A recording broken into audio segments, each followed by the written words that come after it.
Ce film, en fait, il a tout pour être chiant, mais en fait, il est génial. Bienvenue chez le beau parleur de l'action et du ciné d'auteur. Bonjour à vous les cinéphiles et bienvenue dans cette critique en post-projection. On va parler d'un film de 2021, un film taïwanais que j'ai vu au Festival Black Movie, certes, mais qui est disponible sur Netflix aujourd'hui, samedi, hein, qui est déjà disponible sur Netflix. Alors certes, moi je l'ai vu au cinéma, vous voyez, dans un festival de cinéphiles, vous voyez, moi c'est la classe, vous voyez, mais il est disponible, et je vais vous parler de ce film qui est donc réalisé et écrit par Chung Mang-hong. Chung Mang-hong qui est donc la personne qui a réalisé un film duquel je vous ai déjà parlé sur cette chaîne, à savoir le film Godspeed. Je vous en avais fait une petite vidéo si vous voulez aller jeter un petit coup d'œil.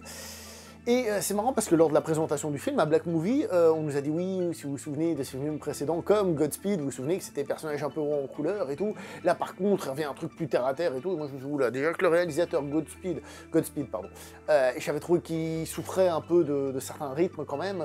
Je me suis dit, là ça risque d'être méchant, hein, en plus. Hein.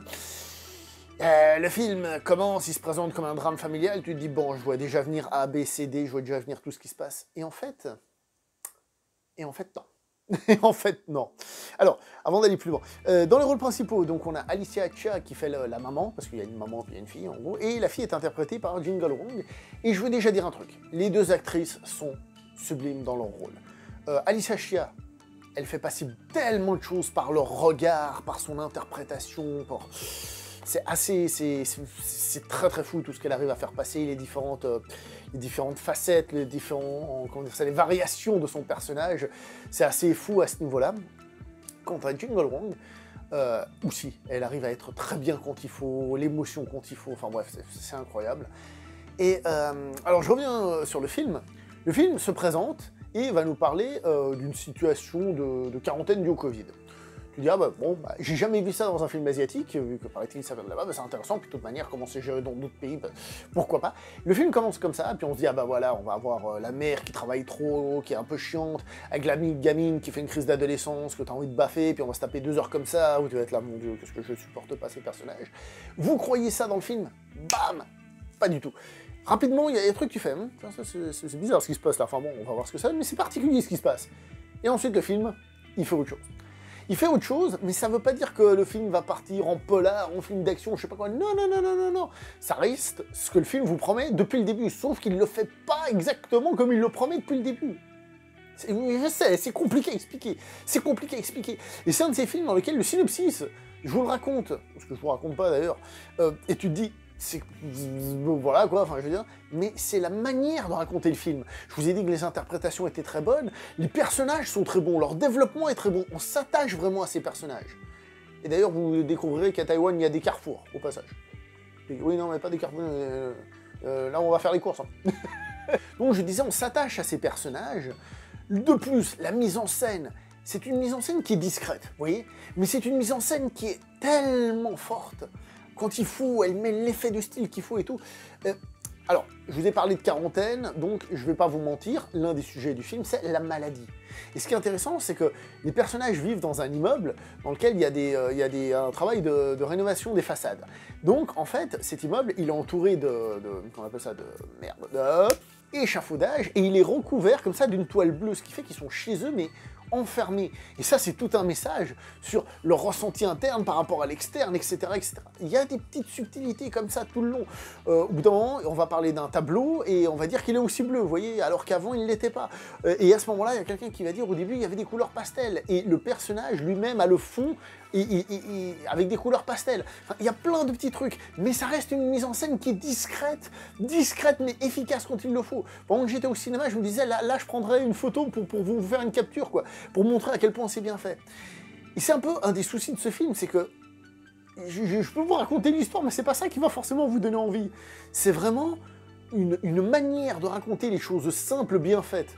Alors en rigolant, parce que vous savez que je suis pas contre ça, mais avec l'un d'entre vous d'ailleurs, hein, que j'ai croisé dans la salle, hein, qui m'a reconnu, enfin il m'a reconnu à la conférence le jour d'avant, mais c'est ce que je disais, c'est entre guillemets un peu un anti-film français, dans le sens où il a tout du drame social classique, mais raconté avec une finesse et un naturel qui fait qu'on s'emmerde pas. Et pourtant, le film fait 2 heures. À un moment donné, je me suis dit, mais clairement, je vous le dis, je me suis dit, le film là est peut-être un peu long, mais même en me disant, il est peut-être un peu long, je me suis pas fait chier. Voilà quoi. Vous voyez ce que je veux dire? Je me suis absolument pas fait chier. J'ai trouvé le film, je trouve que c'est une petite pépite.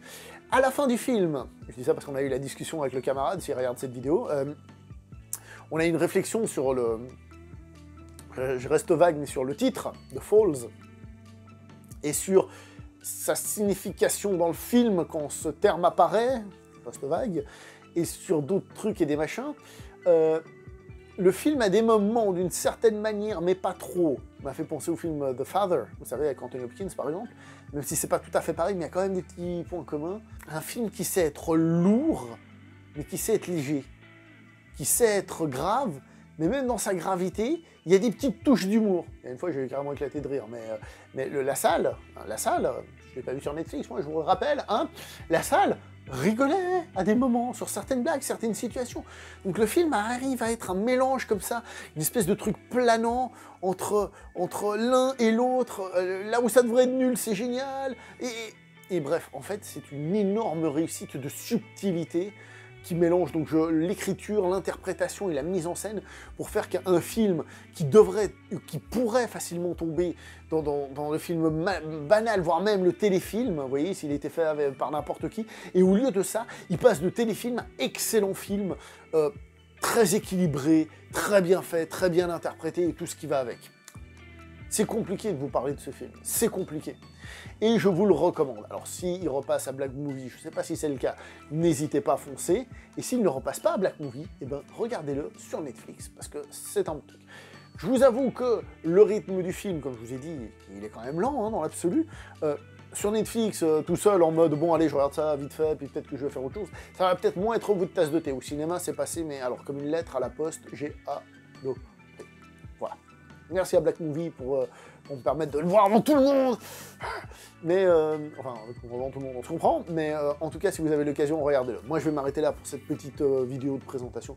N'oubliez pas le like, le partage et l'abonnement. Et parlez-en dans les commentaires. Parce que je pense que c'est un film sur lequel il faut échanger après coup. Par rapport à certaines subtilités, comme je vous ai dit, tellement il a l'air banal, mais il ne l'est pas. Voilà. Et je me répète, je le sais, mais c'est ça. Allez, portez-vous bien, le like, le partage et l'abonnement, je l'ai dit, mais je le répète, parce que ça a l'air banal, mais ça ne l'est pas. Allez, portez-vous bien et ciao tout le monde. Allez.